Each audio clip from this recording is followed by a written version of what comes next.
Welcome back, everyone, to the Today's Woman Show, the September issue where we are diving into everything around beauty. I am here with Dorothy Hickerson, Executive Director of the Selah Hous Outpatient Center in Jeffersonville. Correct. Yes, where you all provide intensive services around people with eating disorders. Yes. Would not be a conversation around beauty if we're not honest about the good, the bad, and the ugly. Yes. That many struggle with to try and attain what society's norms are around beauty. Correct. And I'm particularly interested, naturally, with a woman's magazine on what we're seeing with young women. It seems as though this is becoming something that is more prevalent. It is something on the rise. Talking to parents with young girls, what are some tips that you can give them to address the realities that are around us when it comes down to eating disorders?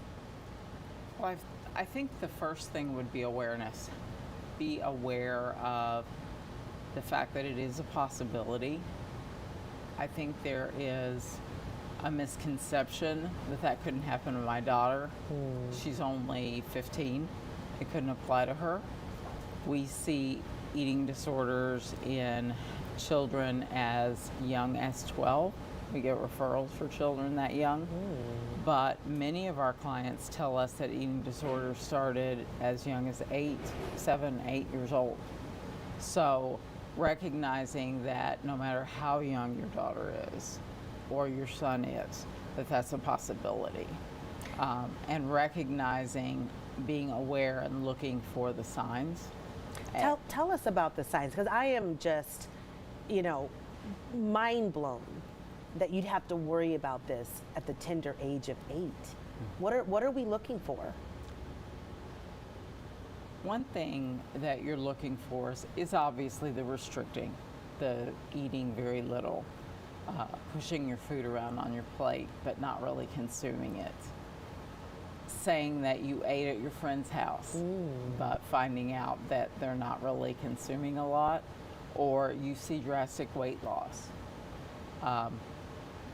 Noticing weight loss in their friends or that their friends don't eat, paying attention to what they're paying attention to on social media, because that is where the biggest component comes from with adolescents and teens, is the social media influence, diet culture, what they see on TV, seeing what they see on TikTok, what they see on Instagram. That's what they want to be like. They think that's reality. And helping them understand that that's not the real world. Everybody doesn't look like that. And so I think there's an awareness, there's an education, especially around young girls and boys that are athletes. Athletes? Athletes. Because there is this push for not only school athleticism, but the competitive dance and the competitive teams. And there is a significant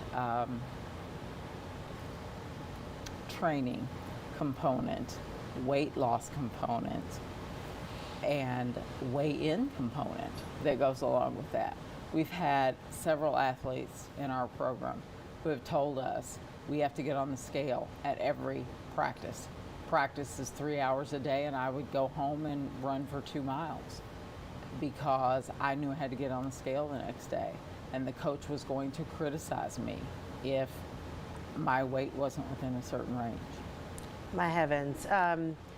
That just defies everything that I thought I understood about sports, right? Sports are where you want to go and you can be healthy and you have camaraderie, but clearly sports can also change the trajectory on how a person feels about their body. Any tips before we wrap up on what we can be doing as parents and coaches to encourage healthy athletics?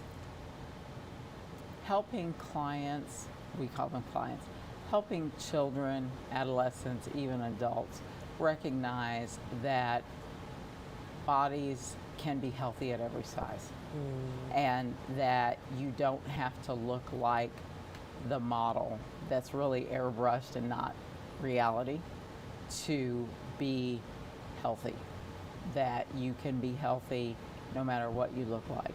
and that mental health is just as important as physical health, because usually eating disorders are a symptom of a mental health issue. And so helping them understand that we want you to be happy and healthy. And yes, there are measures of health that are physical, but there are also measures of health that are other components too.